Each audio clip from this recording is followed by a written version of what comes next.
be part of the solution. Regenesis, We're going to kick off with the restoring next nature, session, empowering titling communities, and driving Corporate Climate responsible Leadership growth. for Indonesia's Net Zero Action through High Integrity Carbon. Regenesis is APP's ambition for a sustainable future.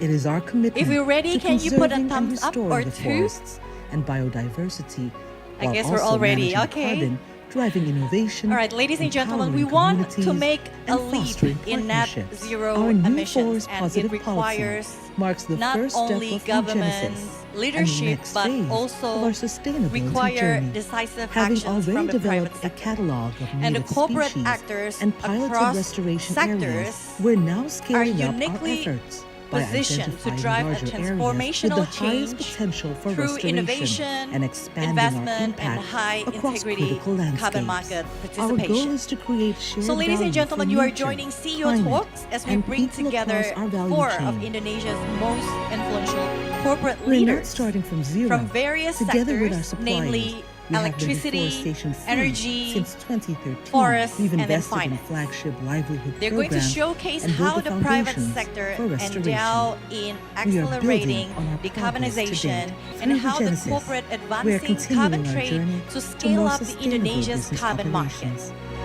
So I would like to call on the upon all the journey as we speakers work towards to the a more stage. sustainable future. Being the first one, she is the Chief Sustainability Officer APP Group, Ibu Elim Sritaba.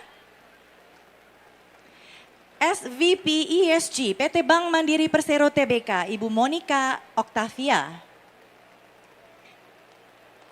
Chief Technology and Sustainability Officer PT PLN Persero, Bapak Evi Haryadi. Are you still in the same division, Pak, or you moved already? It's the same one, okay. Glad to hear that. Director of Transformation and Business Sustainability PT Pertamina Persero, Bapak Agung Wicaksono, who's on his way here. So, let's get started. I will make this opportunity to perhaps ask the two ladies on the panel.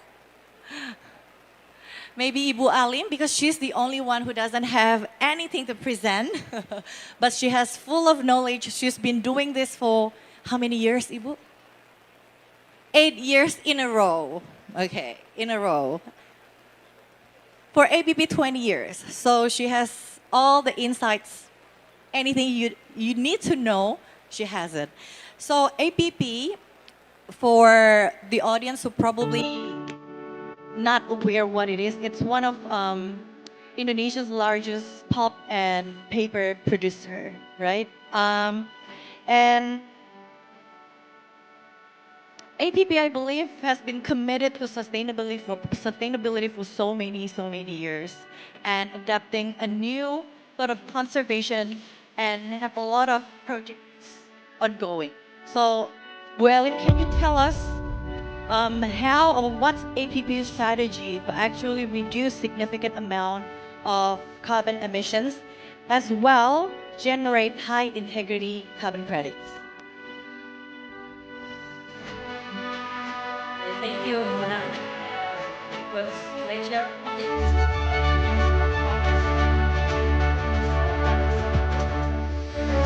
So, Mona explained we are one of the best producer of environmental issue in the world. Yes, Indonesia. So, in terms of sustainability, also already start since 2006 with our company. Start with the environmental compliance and the journey until we transform efficient become sustainability. So since 2013, when we launched our commitment with deforestation within our supply chain, that's the moment we also established our sustainability roadmap vision 2020, and we continue from sustainability roadmap 2030. And I think just recently, on September, we upgraded our sustainability commitment we call Regenesis.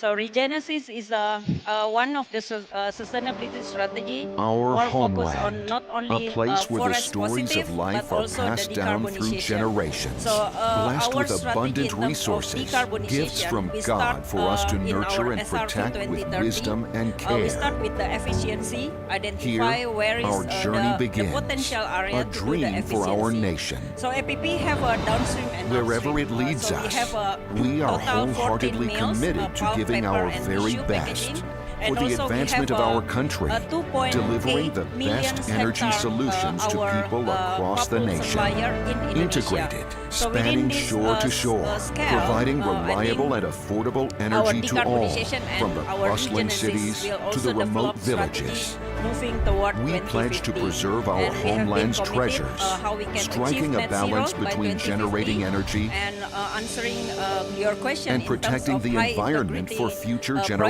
know generations. that Indonesia is one of the larger tropical forests, which is the center of As advocates discussion and in agents this of COP. change, So we are APP, dedicated to with our scale, empowering we also communities looking for the inclusively, opportunity in terms creating of values how and this delivering carbon, tangible high benefits to integrity society. carbon project can benefit for us, addressing With a our bold decarbonization vision, we strategy take a in leap our forward into a downstream. new chapter. While we know Anchored in if we transparency, talk about the innovation, decarbonization, and there is scope 1, integrity, 2, 3. we stand And then united we in our have to address purpose. our scope 1 in PT the Adaro downstream, Andalan starting from the Indonesia efficiency, TBK, improving with our renewable, unwavering commitment, which is right now we already responsibility, use and 58% dedication. We renewable present in our energy downstream. for a better And in the future. upstream, now, like you said, how we can get some high integrity carbon project market to benefit our decarbonization strategy. So we have several, more than 100,000 hectares in our pipeline developed as a carbon project, and this is how we can create the carbon credit and benefit back to our decarbonization. And the most important under regenesis, we want our value chain. We want our value chain become, be part of the partnership. We know that as a developing countries, if we talk about decarbonization, is not something very easy. Availability of the renewable is very limited. So we want to invite our value chain, our customer, to be part of the journey. So in this scope, I wanna voice out how these developed countries who also benefit from our product, which is we are the producer countries, so they have to be part of the journey. They are not wait. I don't like to see they are waiting outside, only push and give target to us. But how they can be part of the partner, chip in, and then do project together. So I think this is the time, and yeah, the voice about this year is a time for the implementation. It's not only commitment, but we want to implement together collaboratively. So that's maybe, later on we can continue.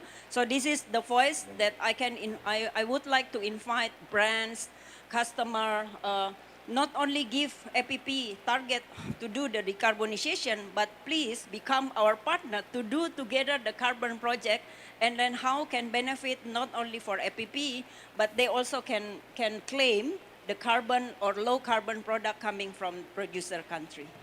Yeah, thank you. Bu Elim, do you find it challenging to actually invite the stakeholders to actually move and work together to achieve the same goal? Yeah, it's not easy because at the end need investment, right? Need money to do anything. So decarbonization, I would like, if we talk about the downstream, of course, is responsible by us. But if we are going to scope 3, then we have to do together. Last week in Sao Paulo, under World Business Council for Sustainable Development Organization, they calculated all the members, which is all member private sector around the world. APP is part of the member. 88%, the scope 3 coming from that member, which is all the private sector. So 89%, if you are not coming together, address together, we will not gonna address. We only just say that I want this, I want this, I want that. And we have to put money. Now under Regenesis, we are thinking, because we just launched on September, we want to create what kind of framework or approach can really invite them but of course, we can use the high integrity carbon project here. So how we can invite them to be part of the investor and as well as also benefit the low carbon product from Indonesia. So that's the plan of our Regenesis. Yeah, it's not easy, but we have to think about from the private point of view, because of private only want to put money if they see the high integrity, they see the transparency, which is the homework from us to create that kind of platform, how we can invite them. And they also can claim as a part of their journey rather than only set the target and then give to the producer, I want this low carbon product. So I want, come here together, we will give you the low carbon product, but give your money to us, together with our money address the target. Yeah, I guess everybody, all stakeholders have to share the same spirit, right? And so the key instrument, the main important thing that you talk about is the high quality carbon credit. Because that is the component that could entice the stakeholders to work together. Could you please tell us about the projects that you work on that's currently perhaps is could open up a window of opportunities to collaborate with other major stakeholders? Yeah, we have in Riau what we call Riau wetland heritage. So around 100,000 hectare on peatland, separately in the several license concession, which is we are right now in the middle of the finalizing the feasibility study and going to enter the PDD process, and I hope that through this project we can invite. So on the 15th, we have also a small cocktail to invite the potential buyer, including our customer, to just to show this is the project. And then, of course, we also want to sense as well how they would like to be part of the project. And the other project in South Sumatra, we have a small area but we are thinking not only our area, but how we can exercise the landscape level approach together with other concession owner who also hold the restoration ecosystem. If we combine with all the government area, is about 200,000 hectare mangrove area. I think APP willing to be part or lead this public-private community partnership, and how we can develop again the high integrity carbon project to show to the stakeholders that between not only one private but several private sector, including the government, can be part of the one project together in the landscape level. Okay, to generate a high integrity or quality carbon, it requires approval, verified and transparent methods. So do you think the issuance of the new presidential regulation would help and to make your work easier to achieve that? Yeah, of course. And I think the new decree, the 110 decree just released by our government, is a open opportunity for us, and especially I think 2 days ago, the Minister of Environment as well and Minister of Forestry signing with ICVCM, which is there are 10 principles to help how we can upgrade our carbon project to become high integrity carbon. I think this is the time, and then we can use the mechanism, the framework to measure our project to make sure that we can achieve the high integrity carbon, while we preparing how we can invite the investor to be part of the project. So we are not doing it alone. Okay, thank you, Ibu Alim. Okay, I'll move to Bank Mandiri, Mbak Monica. Commercial bank from financial sector also play a significant role in decarbonization. So because financial sector, of course, they do the financing, especially for the renewable energy projects, and really drive an important role to move towards the clean and just energy transition. So what's the strategy of Bank Mandiri in reducing carbon emissions? Yes, thank you, Mona, for the opportunity. So in this special occasion, I would like to highlight the strategic roles that banks or financial institutions in Indonesia can play to drive the climate action to support the Indonesia net zero target. So, as been mentioned before, that it certainly needs capital, resources, and also collective action to make it happen. So, just to highlight in the next slide, the information that we all know that Indonesia has the largest tropical peatland in the world, and then the most biodiverse nation in the world, and also one of the largest tropical forests. So these all makes Indonesia important. So what we do matters. People see what we prepare to do. It is important that we, Bank Mandiri, and all the financial sectors in Indonesia also on board to support this action. In the next session, that we can see that in terms of numbers, in terms of Indonesia's potential, we see that together with Brazil, Indonesia actually has the largest nature-based solution carbon potential of around 1.5 gigaton CO2 equivalent each year. And it puts Indonesia in a strategic advantage position, because we have the potential to achieve the net zero emission, but as well as strive to achieve the economic growth target that we need to visualize our nation vision to become advanced economy by 2045. But on the right-hand side, we see that right at this point in time, the amount or the volume that the carbon has been, which has been traded in the Indonesian IDX carbon exchange, only makes up for about 0.1%.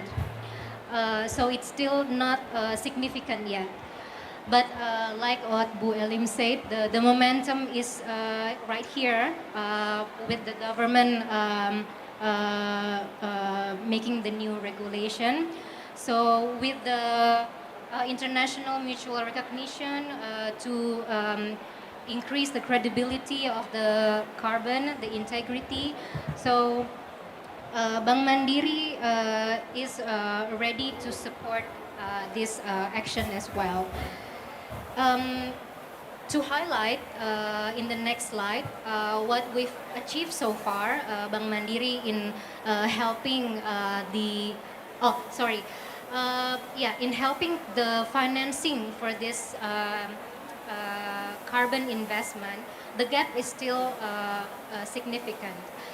The key challenges that we observe in some of the examples that pipelines that we've considered is among them is the cost of capital needed, and then the long tenure of the project, which makes the tenure mismatch is a little bit of problem for us, the lenders as well. And then the bankability of some of the project pipeline, as well as the policy and the uncertainty of the market right now. And so this experience highlight that the capital sourcing with viable cost and the structure that matches the project tenor, as well as the regulatory certainty, what makes scaling of the climate project investment will catapult into what is needed. So we Bank Mandiri so far, to highlight the achievement that we've done so far, we continue to support our clients in making sustainable growth. So in the next slide, we can show you that so far our sustainable portfolio has reached 310 trillion rupiah by September 2025, which shows 8.7% growth year on year.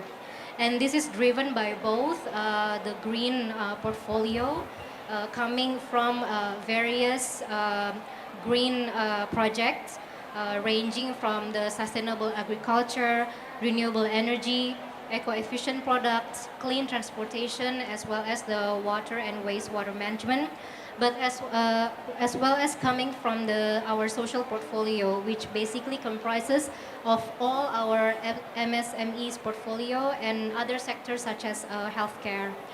And on the right-hand side, in terms of the product suite that we offer, we've also provided our clients with a wide ranging of sustainable or thematic loan products. So ranging from the green loan, social loan, as well as the sustainability linked. So this highlights the position that we have to enable businesses and communities to pursue the sustainable growth. This achievement also reflects what we do to engage our client, as can be seen from the next slide. We have like a comprehensive and integrated approach to engage our clients' transition journey. So starting from the expertise, we provide technical assistance as well as tailored insights to help them identify risk opportunities as well as to strengthen their governance and align with the international standards. And also we also have a sustainable finance framework as well as transition finance framework, which serves as our foundation for our sustainable lending practices. This helps us to eliminate any risk of greenwashing claims. And then the solutions, as already shown in the previous slide, we have a wide ranging of financing suites, product suites as well. So these solutions reinforce Bank Mandiri's commitment to support our clients in their transition journey. So in the context of carbon market ecosystem, as can be seen in the next slide, we see that the role of financial institutions can be present from end to end, starting from the supply side and the demand side, as well as the enabler in the intermediary market. So in the supply side, not only to finance the project by providing loan, we, as for example, Bank Mandiri has a subsidiary, Mandiri Sekuritas, which can help our client to issue bonds, like thematic bonds, green bonds, social bonds, or sustainability-linked bonds, to help clients who have carbon project, carbon development project, to finance their carbon project. But also we are equipped to help the economic empowerment in the surrounding of the project, the communities and the micro and SME businesses surrounding the project, by providing financial inclusivity solution, so that not only helping in producing the carbon, but also in supporting the economic development surrounding the project. And in the intermediary, Bank Mandiri, through the subsidiary in Mandiri Sekuritas, can actually provide services as a broker to help clients who wants to buy carbon credit in the exchange. And in terms of the demand side, credit buyers, we actually have a digital banking platform for both our wholesale clients as well as our retail clients that can be connected to the IDX Carbon platform, so that they can do the carbon credit transaction seamlessly towards the banking platform. And so that can also improve the volume traded in the carbon exchange. And also, these illustrations we acknowledge that some of the roles are still in our aspirational concept based on benchmarking and discussions with key stakeholders. But with Bank Mandiri's organizational structure, as well as our position to influence the key stakeholders, as well as our in-house technology capabilities, so we are ready to support the overall carbon trading ecosystem. Okay, excellent. Thank you, Mbak Monica. One question. Um, any particular sector that Mandiri has preference in selecting your potential client or any particular industry? Because I saw a few sectors from energy, electricity, even poultry. And I'm going to ask this question not because Ibu Alim sitting next to you. Well, we don't see forestry. Can you perhaps clarify a bit on that? Yes, actually, APP is one of Bank Mandiri's major client as well. The exposure is still the majority of it in the downstream sector, but we've already have some exposures in the upstream as well, but still not as large as the downstream. In terms of the sectors that we have appetite in, we do not have a specific sectors that we consciously not go into, but we see a case by case basis, and we see the risk of the project, and we do have overall portfolio guideline that we follow as determined by our credit portfolio management team. But in terms of sectors, we support the overall sectors that are put upon by our clients. Yeah. And another last question for you. Is there any plan to actually expand your the green portfolio within Bank Mandiri? Yes, we certainly do. So together with the other sectors, our goal is to grow our green portfolio as well as social and overall our portfolio. So not exiting some sectors, but we push the other sectors, but we do balancing in the overall portfolio, including the green portfolio too. Yeah. Do you mind to reveal if we put it into numbers? At the moment, we still we will see the balance with our overall portfolio growth target, which I think for next year is still in the calculation stage. But yeah, we will aim to support the overall total growth of our portfolio. But yeah, in terms of numbers, at the moment, we are still in the middle of formulating it. Thank you, Mbak Monica. Okay, please give a huge appreciation for Mbak Monica as well as Ibu Elim. We've touched on forestry, we've touched on finance. Oh, by the way, if you have any questions, I will open the Q&A sessions at the end after all the presenters or speakers presented their material. Okay, moving on to the next one. Pak Agung, since you're the last one to arrive, so you'll be the last one to present. So I go to Pak Evi. From PLN. PLN is Indonesia's largest utility or power company, which plays a significant role in decarbonizing the power sector. So the question is, what's PLN's strategy to reduce the significant amount of carbon emissions while ensuring the company meet the obligations for the public service by selling power at affordable price, and at the same time also generate the profit for the government? Thank you, Mona. First of all, maybe I would like to explain about the PLN more details.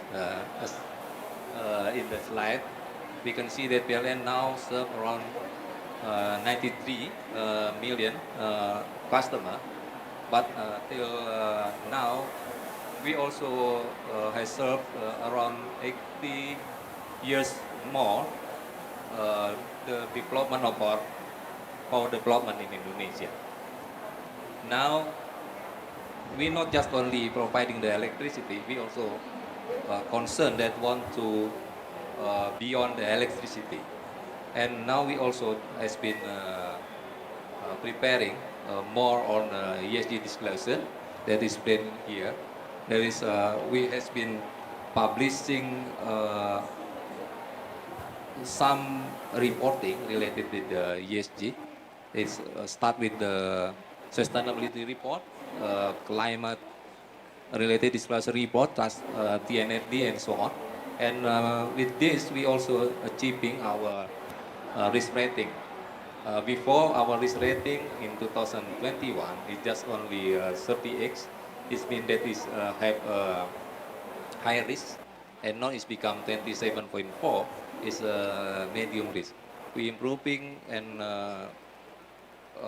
concern that we have to improve all about our risk in climate, and we also has been back.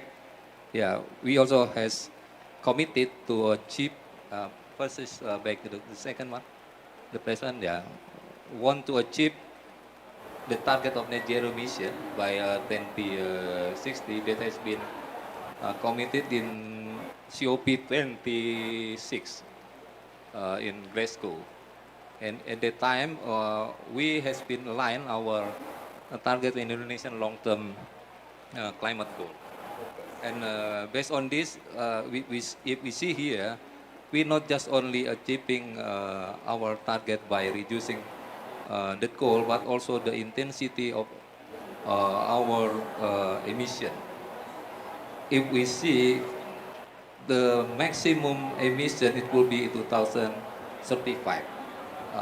By building additional renewables development, especially in solars and renewable and storage, we in our 10 years business plan 2025 and 2034, we want to be the utility that powering a sustainable and inclusive future. PLN has been continue to strengthen our sustainability by also building the new RUPTL. In 2021, we has been established the first the greenest RUPTL, 2021-2030. But in this year, we improving to become RUPTL 2025-2034. Based on this RUPTL, we would like to build around 52.9 gigawatt of generation, and also 48,000 kilometer circuit of the transmission line. Yeah, it present the other challenge, not just only the technical challenge, it's also the environmental and social challenge, including the biodiversity and also the impact in the community. And with this, we together with our partner, especially like ADB or World Bank, establishing what we call it ESMS, Environment, Social Management System. And in this ESMS, we build together how we identify early about the problem, and also the mitigation, monitoring, and how we can answer all the problem related with climate. And now we start the project ESMS with the one that financed by this multi-development bank like IDB and World Bank. But in the future, we will also do this with the same, not just only that financing by the ADB or World Bank or other development bank, but also from like commercial bank like Mandiri or others bank. And we if we see next, before, if we see in this slide, we has been consistently achieve our target, and this is on the track with what we have done, and not just only what we do. Let's say in the short-term initiative progress here, there is a four target is what we uh, what we have been list in our NDC initiative. We also add another initiative beyond NDC, like say like the biofuel used in diesel, and also energy efficiency, rooftop solar and ecosystem. This is what we want to do regarding how we can achieve net zero emission based on our roadmap. Okay, thank you, Pak Effie. Please put our hands together for PLN, Pak Effie. So you mentioned that currently you work or collaborate with development bank and open up the opportunity to work together with commercial bank. Do you think that if you work with commercial bank, the project will be financially feasible? Yeah, of course. When we talk about the project with commercial bank, it could be the commercial. But in the case like the transmission line, that it could be not feasible. We ask the government also supporting this, because without this, as you know that in our RUBTL, most of the power plant is renewables, and renewables is located far from the demand. We must build the transmission line, and this transmission line could be not feasible, commercially feasible. That's why when we talk about this, we also ask the government to supporting not just only the commercial one, but also the uncommercial project like the transmission line. That's why we talk with the ADB, World Bank, and other development bank, and also the government, how the government can supporting this. Because without this, there is enabler. There is not enabler for building the power plant, and we also now discussing with some organization like maybe that has been explained this morning with another country, how this country can also give us some special scheme. Let's we have talked with Norway now. Maybe in this occasion we also want to we together would like to sign the framework agreement that regarding this. This is the scheme is like how we can build together. Let's say the floating power plant that not feasible because of maybe some problem there regarding remote area that we must be build a long line transmission line. They can support us some financing gap subsidy to make it commercial. That's one of effort that we want to try to discuss with another institution to fulfill and achieve our target. Okay, I will ask Mbak Monica then if it's okay with you. Do you want to add some comments perhaps on what just being presented by Pak Effie and your perspectives from Bank Mandiri in relation to that particular program they have? Yes. Certainly, us as commercial banks, when we see these kinds of project, also particularly in the greenfield stage, we would like to have a specific scheme to help us make the project feasible and also de-risk the project itself. So what has been mentioned before, some examples, the like we call it the blended finance scheme, where some parties support in the specific stage of the project, and then commercial banks coming in once the the project is viably commercial. That's something that we actually is looking to elaborate the discussion more at the moment. Yeah. Okay, thank you, Mbak Monica.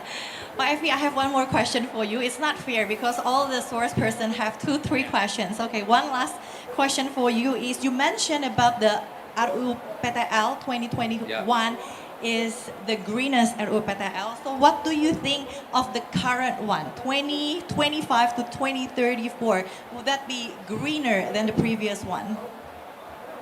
2025 to 34. 34 is it's the greener than the previous one. In the previous one, we just only built around 34 gigawatt of renewables, but in this we built around 42.9 gigawatt of the renewables. That's the first one.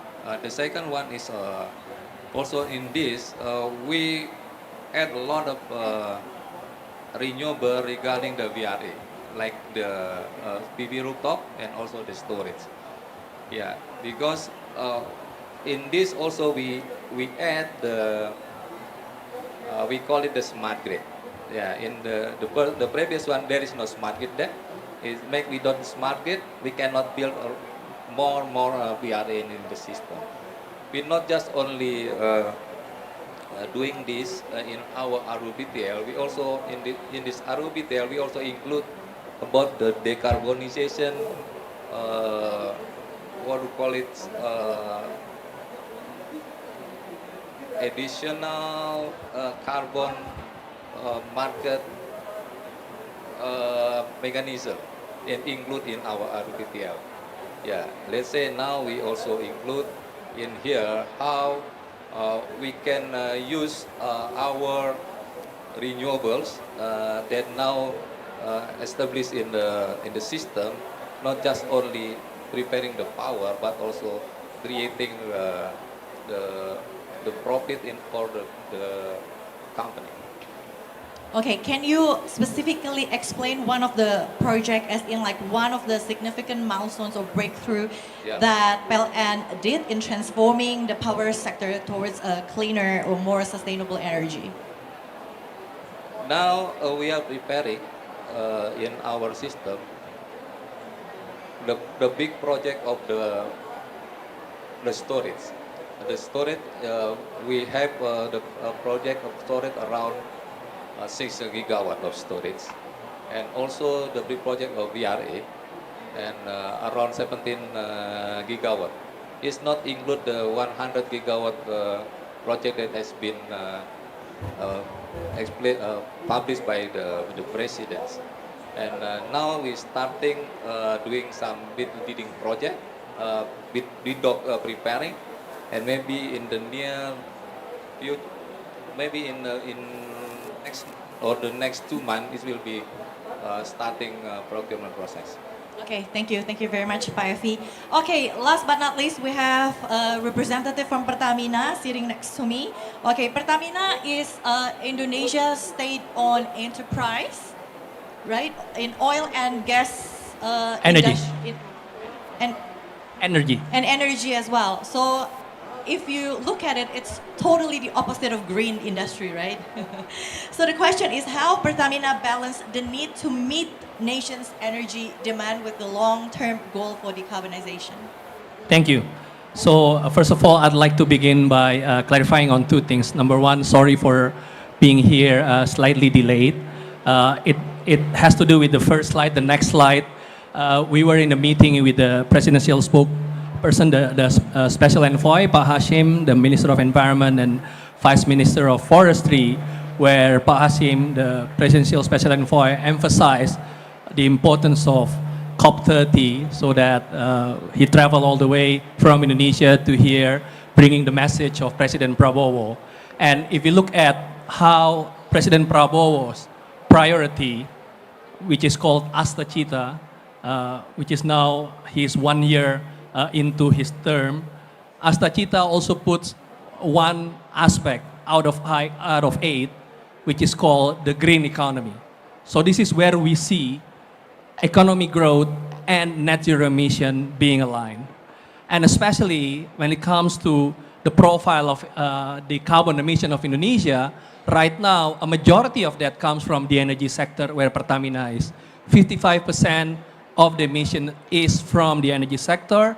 And if we look at the second NDC that was mentioned by Pak Hashim in the opening, also we see that the energy sector will still have a peak emission in the period of 2030 to 2035, but then it will go down until 2060.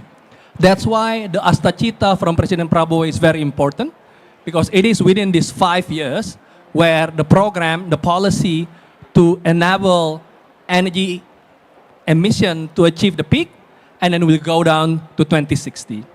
So with that in mind, in the next page, I think to clarify what you have mentioned about Pertamina, is it an extractive industry company or is it a sustainability company?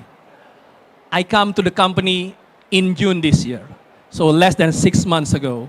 And this is the moment where Pertamina for the first time has a director on business transformation and sustainability. So that was the moment where we see sustainability that has been a focus, and we put it into mainstream agenda, and therefore also right at this moment we are refining our net zero emission roadmap. So of course one is related to how the second NDC that we need to capture, but also how we look at not just scope 1 and 2 of the emission, but also scope 3 in order to be able to achieve the net zero emission in 2060 or even earlier. So in the next page, we see how, if you look at the moment of the profile of Pertamina carbon emission, so we see that right now we have our projected scope 1 and 2, both the baseline and the pathways, and you see that aligned with the national energy policy, the CAN that was released in 2017. Right now, the peak demand will still go until about 2036, but then after that, we'll have to go down until 2060. And that is why the net zero emission roadmap currently is being refined by including scope 3 emission, especially coming from the use of the sold products that we have from Pertamina, and this is something that we talk about. We are currently mapping already this effort on refining the net zero emission roadmap. In terms of ambition, we are very much in line, but we need to work a lot on the strategy, the innovation, financing. That's why we have here Bank Mandiri with us, as well as the transparency to be able to achieve net zero emission by 2060. And with that, in the next page, we can achieve that through what we call the dual growth strategy in Pertamina. The dual growth integrate both decarbonization, especially to reduce scope 1 and 2, but also developing low carbon business. So these are the two engines of the dual growth strategy that we have. And this has to touch upon all the various sectors of business of Pertamina. If you look at our business, right now, the upstream oil and gas and the refinery constitutes the largest portion of the emission. More than 90% of the emission come from those two areas. But we also have our renewable energy business. So, Bu Desmona, if you look at that, Pertamina is not only selling and producing oil and gas, but we're also a company that, for example, work together, collaborate with PLN when it comes to renewable energy in the geothermal sector, for example. So, from upstream to downstream via refinery and renewable energy, we work together also even with the support of Pertamina University. We have our own university and foundation that support to achieve this net zero emission through various strategy in the decarbonization as well as low carbon business development and carbon offset. So in the next page, we see here the real action, because we know when it comes to COP, it's really the time to act. It's not just about the talk. In the low carbon business, right now, of course, if we see the investment value is still about 10% of the total, almost $79 billion of investment that goes into low carbon business. But these are very significant examples. in the area of electricity, for example, through the development of solar PV, solar panel manufacturing, with a company from China, Longyi. We are currently building a factory in West Java. And when it is ready, it will be able to support the solar PV business with local content development that is supported by Pertamina. Another area that is also very interesting is the utilization of used cooking oil. You know, if we look at Brazilian cuisine, it's not so much fried. But if you look at Indonesian cuisine, a lot of them are fried. So that's why used cooking oil is abundant. Utilizing used cooking oil to sustainable aviation fuel is one of the areas that we do in the sustainability business. I'm going to elaborate that further on Wednesday in a special session on SAF, but this is something that really speaks about circular economy. And at last also, we talk about decarbonization, we also talk about hydrogen. In transport sector, we know transport sector also contributes a lot to emission, but through the use of green hydrogen, and we can utilize in this area the green electricity from geothermal, we can then go to the energy transition aspect, not only through electrification, but also through hydrogen.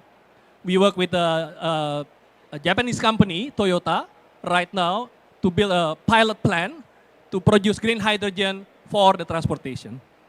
And the next one also talks about decarbonization, especially in the things that matters, especially as our bread and butter, which is the upstream oil and gas, through the use of carbon capture and storage and carbon capture utilization and storage. So in CCS, in CCUS, the value chain starting from the capture, the liquefaction, transporting, injecting, and utilization, including enabling increasing the production of oil and gas using CCS, CCUS is very important. And we are now working with many project partners with that. And I think in order to be able to extract oil and gas, but also with sustainable dimension, we need to work on the CCS, CCUS. With that, in the next page, especially referring to what Ibu Monica mentioned, there is a very good platform in this pavilion, which is the buyer meet seller session that will take place tomorrow afterwards. We at Pertamina are ready to participate.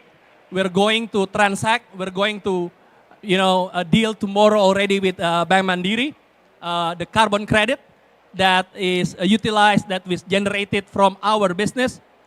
Also, we'll work with international banks such as SMBCI. And these are coming from projects that we do together in an ecosystem of state-owned enterprise. So there are projects that comes from our geothermal power plant in Lahendong, but there are also the biogas power plant in Seimangke, North Sumatra, that comes from our work together with PTPN Perkebunan Nusantara. And at the moment, we are also having nature-based solution project in the pipeline, working together with Perhutani. Altogether, this will produce almost 250,000 ton CO2 in this year of 2025, and we're ready to contribute to the buyer mid-seller platform in the Indonesia Pavilion to show that Pertamina is one of the pioneers when it comes to the carbon credit. So with that, I think in the next page, it's the final message why we come so far to Brazil. It's not only for COP, a COP in the forest, which is something very important, but also coming to Brazil speaks for two important aspects.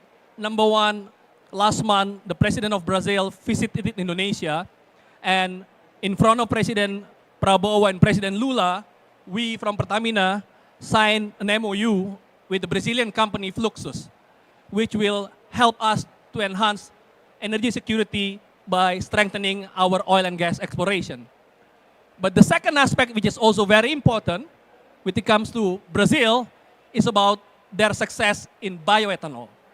So I'll be here in COP for 3 days, and then on Thursday onward, I'll be in Sao Paulo meeting businesses, companies, Brazilian companies that have shown success in developing bioethanol for their fuel supply. The Indonesian government, with the policy of President Prabowo, has given a very strong mandate that we will develop, enhance, and accelerate ethanol, especially up to the grade of E10 for our fuel distribution. With that, I think we can learn a lot from Brazil. There are a number of Brazilian companies that is in talk with us. And in the next few days, we're going to elaborate further how the use of ethanol is not only about energy security, but also environmental sustainability. For example, how this Amazon region actually can flourish with the role of ethanol development while also nurturing the role of the farmers. And at the same time, economically, I think Brazil is an ethanol superpower when it comes to energy. Indonesia also has strength superpower when it comes to geothermal, but also this time around, with the role of Brazil, we will work together. We will support the government policy so that we can have energy self-sufficiency, because right now we are no longer importing any diesel oil because we have utilized biodiesel, and hopefully with the role of bioethanol, we'll be able to be self-sufficient when it comes to gasoline. So with that, I conclude with the final slide. I think Pertamina and we all here believe that we are coming to a conference to save the earth, because we know this earth is not something we inherit from our ancestor, but this is something we borrow from the future generations, and that's why we come all the way to Belém to save the earth. Thank you so much. Thank you. Please send our appreciation to Pa Agung. Thank you for flexing some good initiatives that's been done by Pertamina. One question for you is, with the new regulation of for carbon trading in voluntary market, how Pertamina anticipate if the market really responds well to that? Yes, certainly the key is about generating more and more projects, renewable, low carbon projects. That's why I think the collaboration we have, especially with the state-owned enterprises within the Danantara ecosystem. As we know, President Prabowo also puts Danantara, a sovereign wealth fund, a holding company for the state-owned enterprise, as the key vehicle, yeah, to realize not only the economic growth, but also potentially for the green economy. So for example, I think the utilization of waste to energy that is supported through Danantara, and that also comes from another presidential regulation, is something that we'll be working on. Also, other projects, for example, in, again, the bioethanol, the SIF, this is something that we're going to accelerate.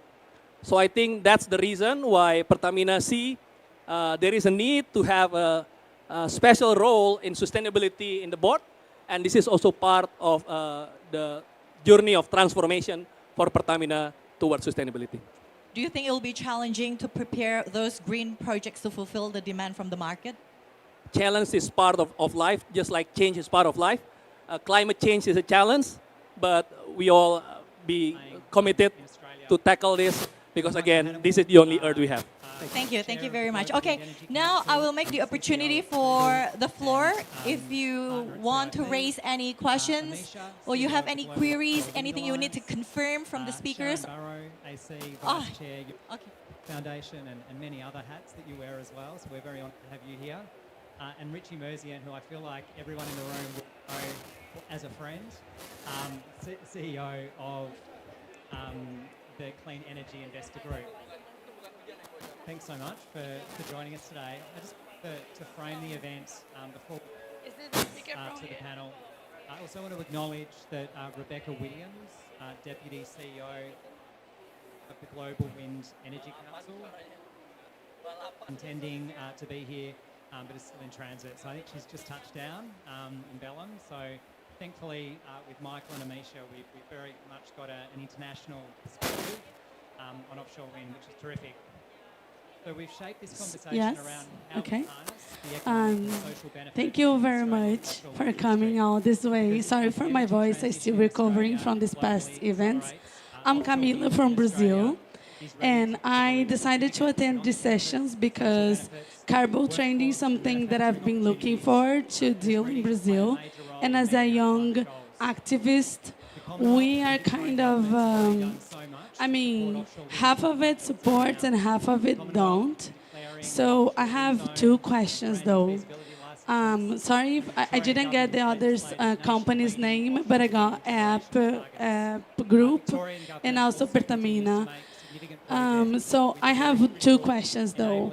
My first question would be, what is the most sector of emissions in Indonesia? I just Google it. It says soil change, the same in Brazil because we have the deforestation. So I want to confirm, is that soil change the most emission for carbon? Is that correct? Yeah, land use, sorry. Yeah, okay. So my first question would be, our concerns here is about how it goes. Like you guys are private companies and probably not looking for native foresters. So you are a paper company, you are a oil company. So you're probably looking to plant something that you can use afterward. So is that like allowing somehow the companies to emit more carbon so they can just buy it and they keep polluting? Or you also have an initiative to plant some native plants, native species? So this is what we're looking for in Brazil, because Amazonas, they have the land change of usage. And what youth is going after is to actually do something native, to not have interest in commercialization, just to plant, to who can reflorist the forest. So that would be my question. Like, if we go to this carbon trending, do you think we're gonna allow companies to pollute even more? So we give like free passes? That's the question. Thank you. Yeah, maybe I can try to answer your question because of very connect with our business. So like APP, like I said, we start with the commit. Yep. So, oh, this one is. We start with our commitment with no deforestation. Of course, I think follow is the main contribution in terms of if we talk about the carbon emission in Indonesia. So, like our company, we start with the commitment with no deforestation since 2013. That's our commitment. The second thing, of course, we have to map our scope 1, 2, 3 within our business. Apparently, APP has our downstream and upstream. And the second thing, of course, we are not only, if we talk about the carbon credit and decarbonization for our business, we are not only focused on the carbon credit, but we also have to make sure that decarbonization effort within our scope 1, especially in our downstream, is ongoing. So have to be reduced. Since 2013, we measured the baseline, 2018, and how we can, we submit our SBTI, Science-Based Target Initiative target, to contribute to the 1.5 degrees. So that's important to show that we really have to reduce how many percent in our scope 1. Scope 2, of course, we depend on our PLN, which is right now, they already have a plan. So that's already, and in the meantime, we are also trying to use a solar panel to address some of the reduction within the scope 2. The homework is a scope 3. Scope 3 is the upstream side. The upstream side, like you said, similar in Brazil. For our business, we are not only improving in terms of sustainable forest management, but in the meantime, we also, in our government, they allow the company to get another license, 100% for the restoration ecosystem. So it's a different with the plantation license. So for this restoration ecosystem, the one that we talk about, the carbon project, and then we can create carbon credit and to offset back to our downstream, or we get benefit or the opportunity selling some part of the carbon credit to get investor in, which is the one that I said how our Regenesis can can invite our value chain to be part of the ecosystem, to be part of the investor, to contribute to our target in terms of overall decarbonization strategy of PP. So this is, I hope, answering your question. And of course, for the follow, a lot of collaboration with our government. I know in Brazil also challenges in Amazon, illegal logging, etc., community. So that's why all carbon credit, all our commitment in the company have to address the same challenges. How we can reduce illegal logging, how we can include community within the carbon project, within our implementation of our policy. Hopefully I can answer your question. Thank you. Okay, if I may add to that, thank you so much. I mean, getting a question from female young activists really, fires up the energy, and especially coming from a country that shares a lot of similarity. I think Indonesia and Brazil shares a lot of similarity. You mentioned about FOLU, but I think hearing from Ibu Elin and also the global initiative on the tropical landscape and forest that Indonesia works together with Norway, for example, I think we can even see actually that FOLU will be the carbon sink, in our second NDC. Yeah. Yes, of course, with the challenge that we have right now is the large contributor, but with the initiative that we're currently working on, FOLU sector will be the carbon sink. And now we look again at oil and gas, and you mentioned about the role of oil and gas production and how the carbon that is being emitted. So here again, I offer the solution of CCS and CCUS, carbon capture and storage, and carbon capture, utilization, and storage. Right now, I think CCS and CCUS is the only solution that will enable us to be able to utilize and produce fossil fuel-based energy. Of course, the role of energy transition will definitely reduce this. But at the same time, we are utilizing fossil-based energy, but with carbon capture and storage that will then contribute a lot on the carbon emission reduction. Right now, from the CCS and CCUS initiative that we're currently working on, we have about the potential of 68% of emission reduction from the upstream oil and gas through the CCS projects. And right now, we have about 13 projects in the pipeline and working with 17 companies from around the world. ExxonMobil, Chevron, Inpex, Marubeni, POSCO from Korea, and Petronas from Malaysia. So this carbon capture and storage is a global initiative in the oil and gas sector to enable carbon emission reduction in the upstream industry. So with that, I think, yes, we will still be producing oil and gas at a rate that is not going to be as high as before, but at the same time, through CCS and CCUS, we're ensuring that carbon emission can be reduced and the net zero emission 2060 can be still achieved. Okay, does it answer your question? Okay, thank you. I could almost, it's almost unbelievable, right? To see Pak Agung only sits in the position for less than 6 months, but seems like he knows a lot more about the business. Okay, I guess I will, I think we have... I have a lot of smart people around me, not me. Thank you for being so humble. Okay, maybe 2 more questions. Ladies first, okay?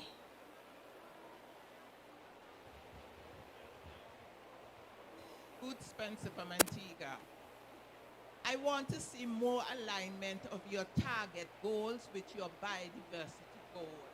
With your climate goals, more alignment with biodiversity goals. Your country has ratified and we are trying to meet these targets. But we keep hearing carbon credits. What happened to biodiversity credits? Why isn't there a holistic approach? Ensure we meet these global targets. Thank you. Okay, anyone Hello, wants... hello. Yeah, Yeah, I understand. You talk about the biodiversity credit, right? How we can align. I agree with you. I think right now people talk about the framework, how this biodiversity credit can contribute for the carbon project. Because we need to understand, if we talk about the biodiversity, it's a bit complex. Each country has a different species that we can consider as an endangered species as a part of the biodiversity. But I agree with you, for now, the biodiversity only become additional value in terms of carbon credit. But how we can measure exactly the biodiversity credit? This is one of the challenges. I know right now globally people talk about the framework, how we can measure, and I'm sure that everybody we can contribute to the framework. And we as a company that or Indonesia also, we have a lot of biodiversity value within the forest, and how we can get credit.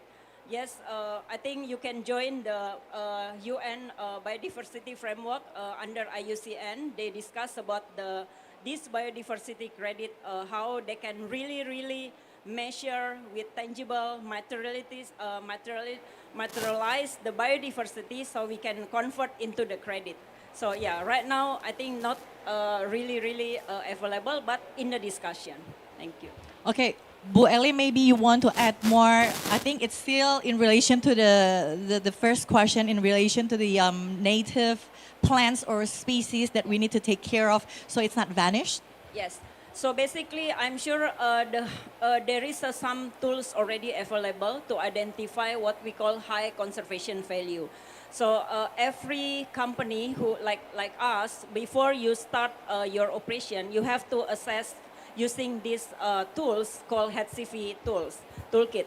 So after that, you can identify which one that have to be maintained, which one have to be protected, and how you can improve the value, how you can improve to make sure that you still maintain in all your operation. Like ours, we use the wood or the forestry in our industry, but you have to report the value still there. Number two, if we talk about the biodiversity, not only animal but also trees. So answering your native species, basically if we talk about the conservation, when you want to do the restoration, you have to restore the specific endemic species in the forestry where the area, if you talk about the restoration ecosystem. So this is important, and of course, different country, different natural species, different biodiversity value, but again, there is a toolkit that we can report to measure that how the company maintain and protect and even improve the biodiversity value. Thank you. One last one from the back. Did you? Oh, you want to add? Okay. Just hold on. Just one minute. On biodiversity, I'd like to offer two things that we're currently working on. Number one is with regard to whale shark. We are an archipelago country, and we at Pertamina, we have our shipping company. So we now, with our Pertamina International Shipping Company, work to find how conservation of the whale shark can take place, especially also by utilizing our ships that has sensor detection on where the sharks are, so that our routes will not disrupt their area. And secondly, that we're offering is on mangrove. So mangrove planting, usually in the area surrounding our activity, is very important. This is a part of what we call the blue carbon restoration, the blue economy that becomes also the key principle for Indonesia. Thank you. Okay, you may go ahead, sir. My name is Haru. I invest in renewable energy in Asia. Here. It's not very clear. I guess the quick question is, from your perspective, what will be the ideal carbon credit price range for your credits, for your high integrity carbon credits? Check. Hello? If I may repeat my question, from your perspective, what will be the ideal price range for carbon credits, your high integrity carbon credits? How do you value your carbon units? Basically, is that the question you're asking?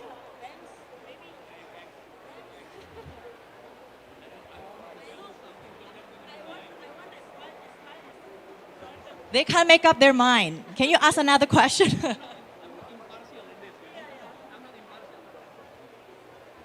They're not in the position to answer your question, I guess. Okay. Any more? Do you want to answer his question? Okay, you may try. Mbak Monica. Yeah, we is when you have targets. Yeah, actually, for us banks, at the moment, especially as the user of the carbon credit, In areas like infrastructure, we such give as it to the as well, and market mechanism that is right now in the IDX carbon market.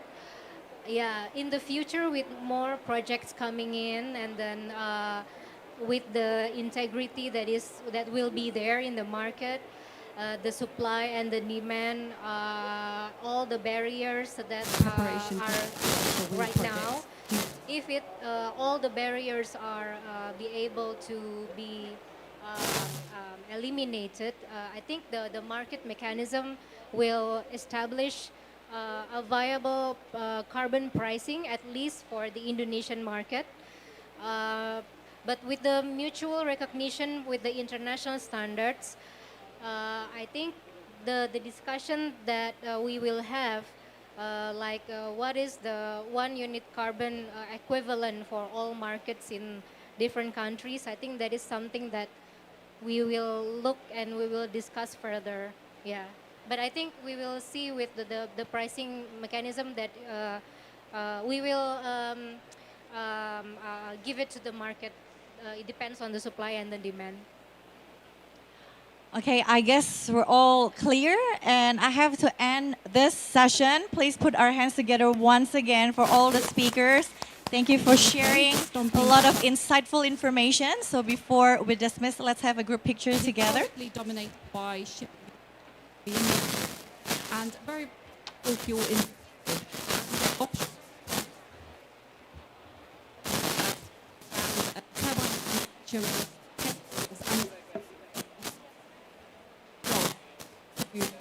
to the air and existing. Check. Hello.